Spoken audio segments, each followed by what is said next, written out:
We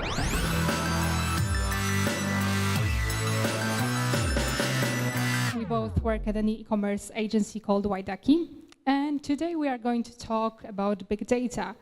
And before we begin, actually, we wanted to just say one thing. Guys, if you, at any time, if you feel that, you want to comment, just feel free to do it. We are always eager to learn something new about big data. Big data is such a huge, area of expertise. There is always something to learn. So feel free to interrupt us at any time. And yeah, let's get it started. So, guys, have you ever wondered what Chandler Bing's job was? For those of you, who haven't watched Friends, I strongly encourage you to just, take a week off and binge watch basically the whole TV series, obviously after Meet Magenta ends. But coming back to the question, have you ever wondered about that?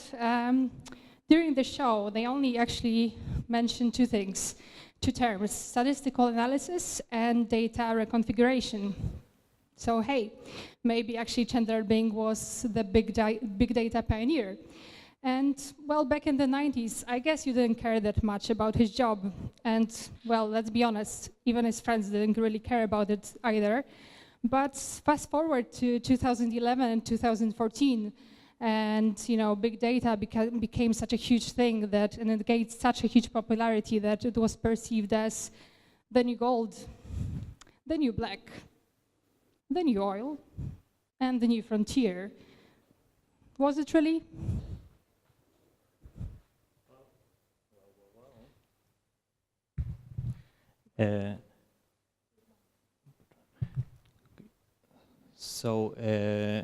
If you were a skeptic, you could say that there is no such thing as big data, there is only data. And this term big is just a result of how the expansion of the internet went. So it left these whole piles, terabytes of data, of videos, of emails, of documents, and so on. And if you think of the internet as such a great garbage, or even better as a sewage system with all those pipes with data flowing through them, then you most certainly need someone or something to just clean it. And this process is messy, so therefore it's hidden, but it most certainly is necessary. And therefore, big data is commonly referred to as plumbing, because there is some things going on the surface. Those user experiences, for example, some kind of personalization on the e-commerce website or something like that. But what's most important is the stuff that goes on underneath the surface, and all those databases, those data flows, analytics, connections, and so on and so on. And this is the process that only a few of us get to see. So you can be a skeptic, but if you are a skeptic of plumbing, then you end up in this pile of manure that you wouldn't want to be. So we don't recommend being a skeptic. Okay, so let me just show you a short definition what big data is. So big data is just data that exceeds the capacity of a conventional database system.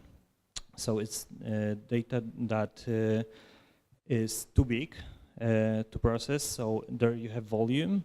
It moves too fast, velocity, and it doesn't fit the regular structures of database architecture. So what you need to do is to find some other ways to process this data in order to get some results. And those were the three V's of big data: volume, velocity, and variety. And this is kind of old definition. Nowadays, there is also a 4V added. Most often it's veracity, but I think veracity is best to describe big data when it comes to, I don't know, some kind of scientific research or public use of big data. We here at the e-commerce conference, Meet Magenta, I think need to focus on value as the fourth V of big data. So let me just shortly show you how the landscape of big data changed recently. When we started in the early years, just a few years back, the beginnings of big data were humble, were maybe not so humble, because those aren't the smallest companies on earth, as you know, but this was big data was an exclusive thing. You could only start doing big data if you are some kind of big internet giant. And nowadays, just a few years later, you've got all those types of solutions that can help you with data management, data storage, data security, and so on. And so we've come this long way in just a few years from big data being exclusive thing just for the giants to big data being problem even for the smallest company, but a problem that they can't decide which of those solutions is best fit for them. And well, if you are feeling overwhelmed just by looking at the slide before, or just by looking at the whole landscape, no worries, guys. You're not alone. I guess there are many companies just staying somewhere on the sidelines and just looking at this landscape, maybe sometimes horrified, but basically wanting, just waiting and wanting for just one perfect solution that will solve all our big data problems. And while they're, just waiting and doing nothing, we just wanted to give you some tips and tricks on how you can actually go about doing big data, especially if you don't have, those zillions of dollars in your bank account. And before we actually, we begin this, entire section, fully, we wanted to remind you about, this 4V again. So the value. You don't gather data just for the sake of gathering data, okay? You gather data to create value for your customers, but eventually for your company. So, just don't become hoarders of data, okay? So first, you need to write down your business goals and then stick to them. Stick to them firmly, because down the road you will meet with so many fantastic opportunities to expand, to create something bigger, better, and so on, that you, before you even notice, you will go in over your head with this whole big data thing, and you will be, paralyzed, and you can't even start. We see that actually, many companies make that mistake, of just wanting to do everything and anything just at once, And if they create those huge strategies, plans, and actually, I guess it all leads to just an even higher level of inertia in the company. So we encourage you to actually start small and grow. So, just integrate 2 systems, implement one solution, and see what's working for you, what's not, okay? Try to introduce your company to culture of measurement. How to do this, how to succeed in doing this. Well, first you need to ask yourself and your employees or colleagues more often why we are doing things, and ask them or ask yourself to provide you some numbers to justify this direction that you are willing to go. Secondly, when you finally decide to take on the project, you need to determine the KPIs of project and constantly check them if they are met. And if you are blank, if you don't have those numbers that you need to make a decision, use benchmarking. Find as many case studies that you can relate to as possible, and learn from them, built on an experience of others.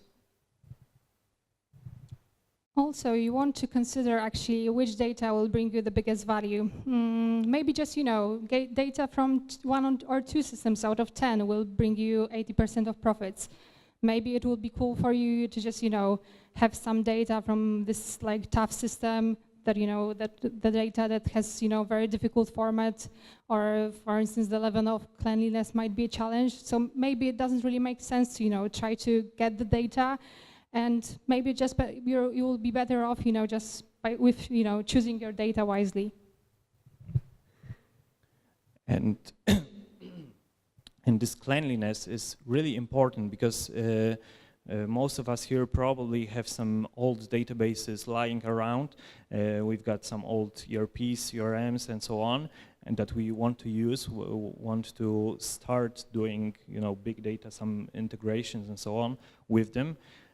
Don't underestimate this stage. You need to clean first, because if you start with a mess, then you will carry on this, I would say, organizational debt with you. So remember, clean, clean, clean, and even if it means postponing your project for even for a year, it will be worth it, believe us.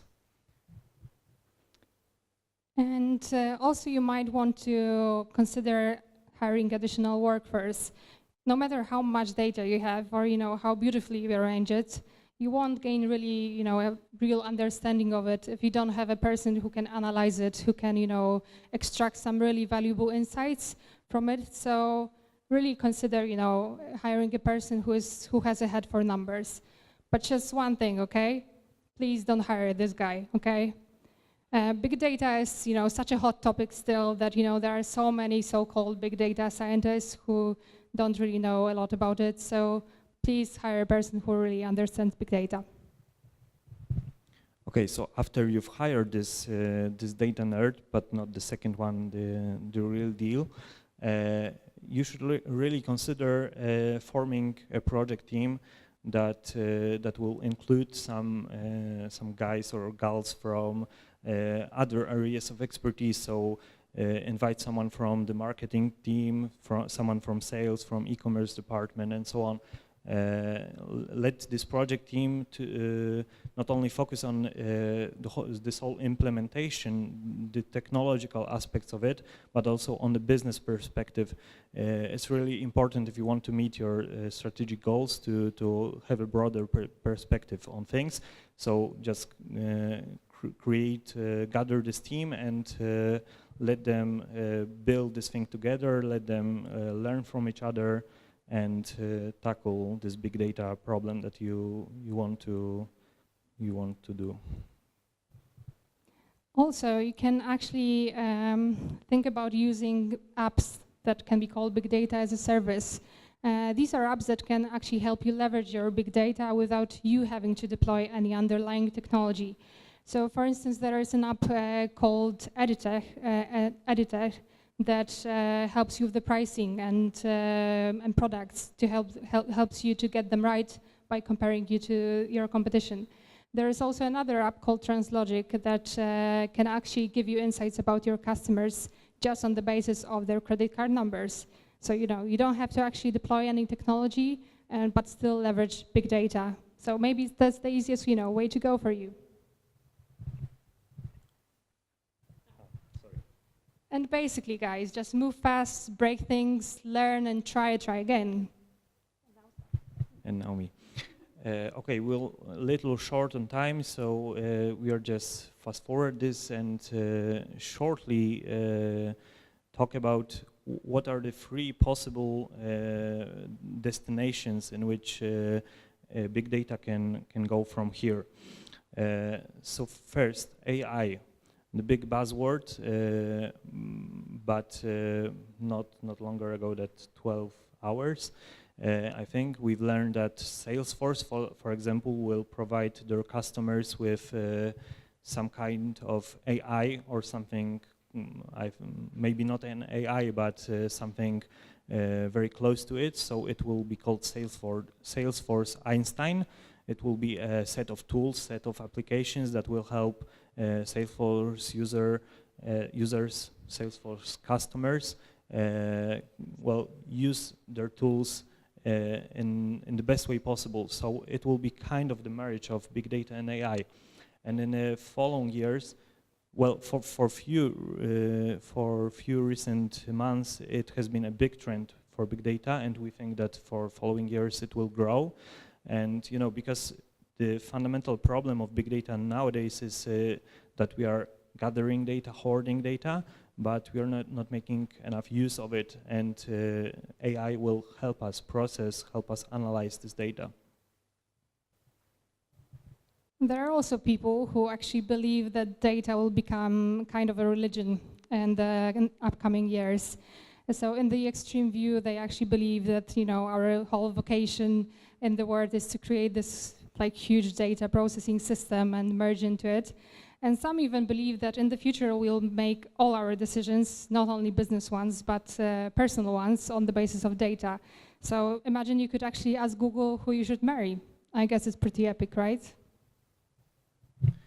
And finally, after a few years, the big data will be so common that we will no longer have use for this term big data. It will surround us. It will be everywhere. We will have all those implementations, all those applications of big data, and we will not really need to name it. It will become like air for us or water for fish. It will be everywhere, and the big data will sort of disappear in this crowd. That's all, folks. So thank you a lot.